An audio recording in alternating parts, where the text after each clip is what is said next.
It is a welterweight matchup between Kelvin Gastelum and George Rush St. Pierre.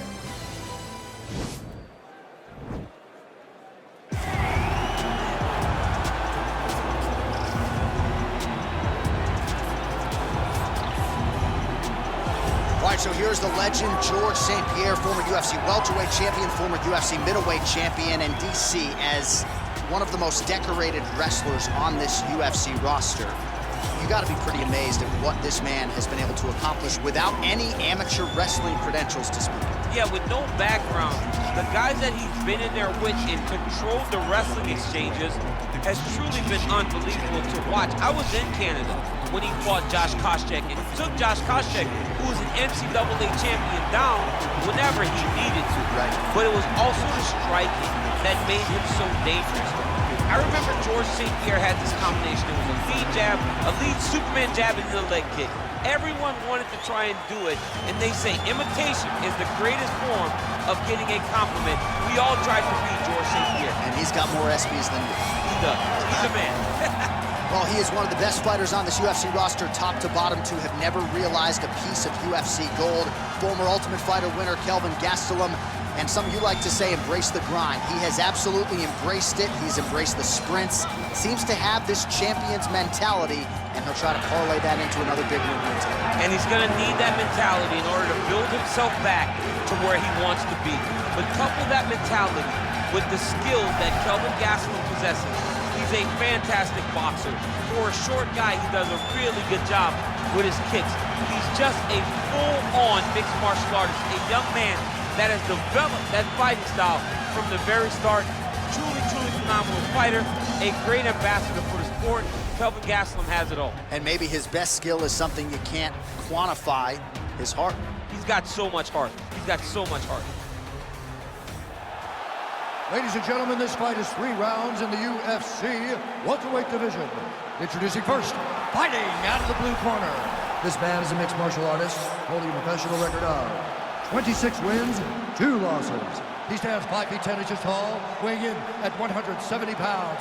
Fighting out of Montreal, Quebec, Canada, George Rush St. Pierre! And now introducing his opponent, fighting out of the red corner. This man is a wrestler, holding a professional record of 17 wins, 8 losses, and 1 no contest. He stands 5 feet 9 inches tall, weighing in at 170 pounds. Fighting out of Yuma, Arizona, USA, Kelvin Gastelum.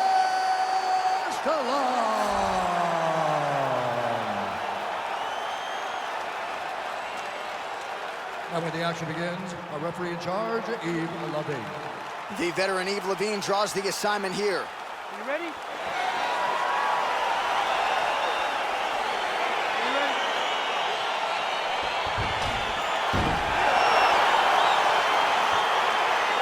So the fight is now underway. On one side, you have a fighter who does everything well, taking on a true grappler on the other side. Going to be interesting to see how long he can keep it up with. I mean, Damian Maia may be the most specialist type of grappler in the UFC. This guy resembles him in a number of ways. Let's see how he manages this fight against a guy that can do just about everything inside the octagon.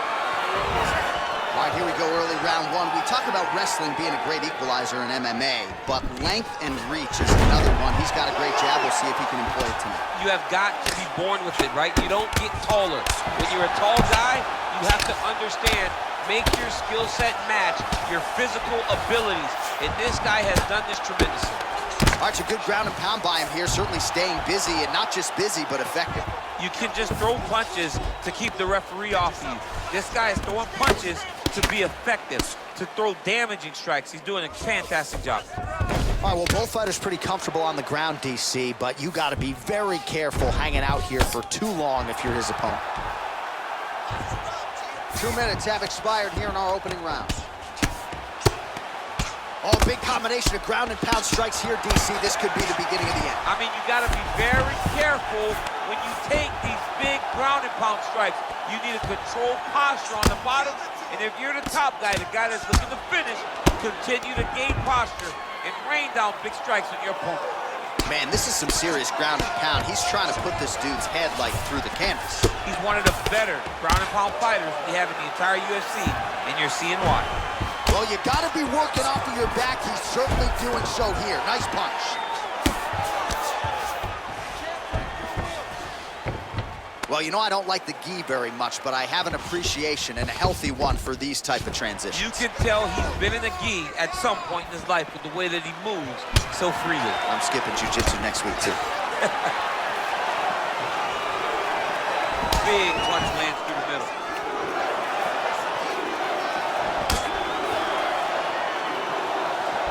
Starting to do some really significant damage to the body here. Another strike lands there.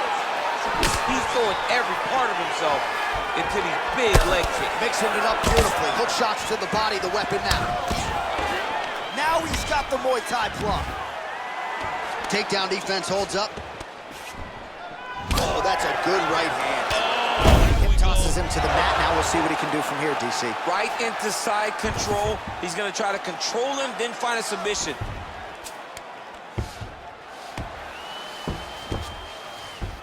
All right, side control now. We'll see if he can advance position. 10 seconds to go in round one. 5 minutes in the books. All right, we now take a look back at some of the highlights from that last round, DC. A lot for the replay guys to choose from. I mean, these guys are going to be very busy trying to find what replay to show you guys. Lands on both sides of the octagon. Both guys fought great. What a phenomenal round. All right, listen, you did good that round, but I need you to do a little bit better. I need you to avoid that takedown, okay? Let's not worry about the knees, let's not worry about the strength. All right, here we go as our next round gets underway. That was some serious precision striking on display in the previous round. Found his openings upstairs and closed the show. He has landed at an alarming rate. His opponent needs to get his head off the center line. He's walking into him with his head straight up, not moving, trying to engage without changing the angles. That is why he is getting brutalized right now. Man, this is some serious ground and pound here, DC. He's not just staying busy for the sake of staying busy. These strikes are doing damage. Oh yeah, no pity pat to this guy. This guy's trying to land, and he's trying to land effective strikes. Good work from the top here by George St. Pierre. All right, he's sort of hanging out here unguarded, DC. Not sure if he's trying to bait him in or what, but not great body language here. Fighters back to their feet here. Nice punch by Gaston.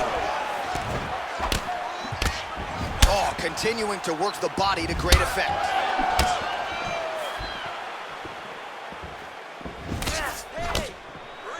Uppercut attempt nearly connects, but no good. Big kick land. Oh, huge block. Nice knee to the body there.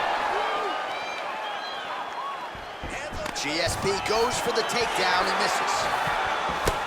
Big punch lands over the top. How's he gonna follow this? Gastelum gets the takedown. Nice entry on that attempt. All right, we'll see if he can apply pressure inside his opponent's guard here, DC. And he landed the right hand there. I love watching this guy move on the ground. Another nice transition there. Such a high-level grappler. You don't see that very often. Continues to apply pressure here in half guard. All right, working inside the closed guard now. This is no safe place against this opponent.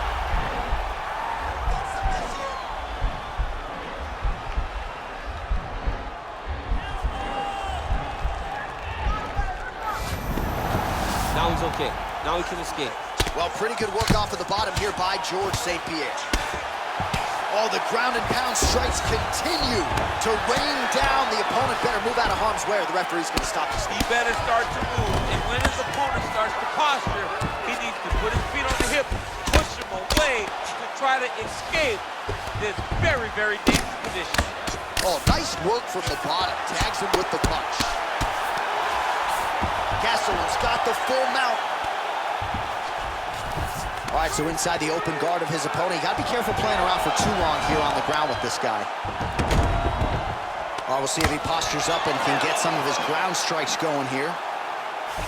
Strong bottom work here, staying busy. All right, side control now. All right, that's the end of round number 2.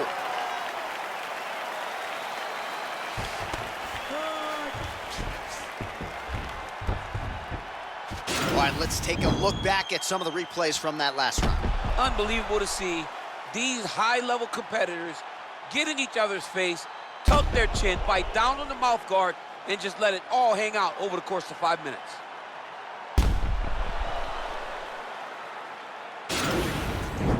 Sit down.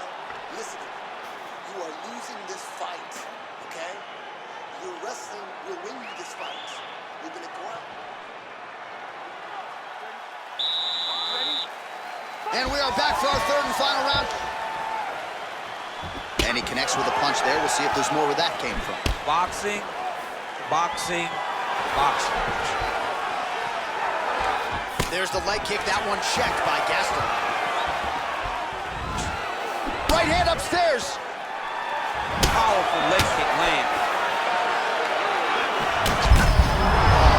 Right to the target. Let's see if his opponent can survive. I cannot believe he is still standing after taking that punch. Oh, he tagged him with a punch there, DC. That's an educated left hand. He's got great timing with his left hand. Man, isn't it fun to watch this dude work on the mat? He's unbelievable how fluid he is in his motions on the mat. Oh, he's got the knee on the belly. Could be trouble defensively. Side control now, DC. A lot of options at his disposal from here. All right, bottom fighter here, maybe looking to hip escape, DC. A lot of top pressure being applied here as he works out of side control.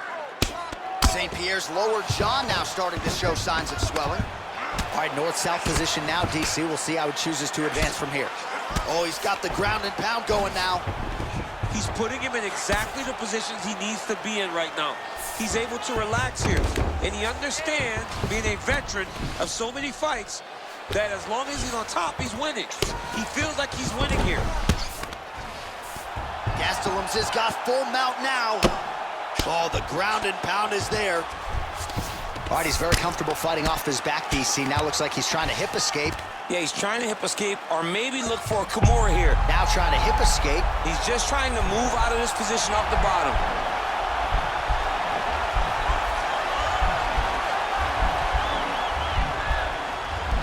The Kimura is not the arm. It's the shoulder pressure that usually makes you tap. Oh, man, that was slick.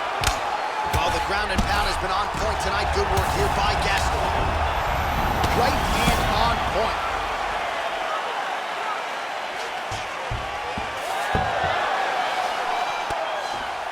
Oh, reversal here, DC. What a way to switch the position. Fantastic movement by the bottom fighter.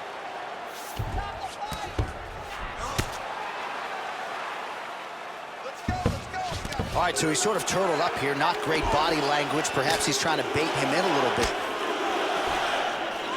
Oh, and he escapes up to his feet. Very nice. Oh, man, look at that. Picture perfect. Got to the leg, got to his position, got another beautiful takedown. 20 seconds left.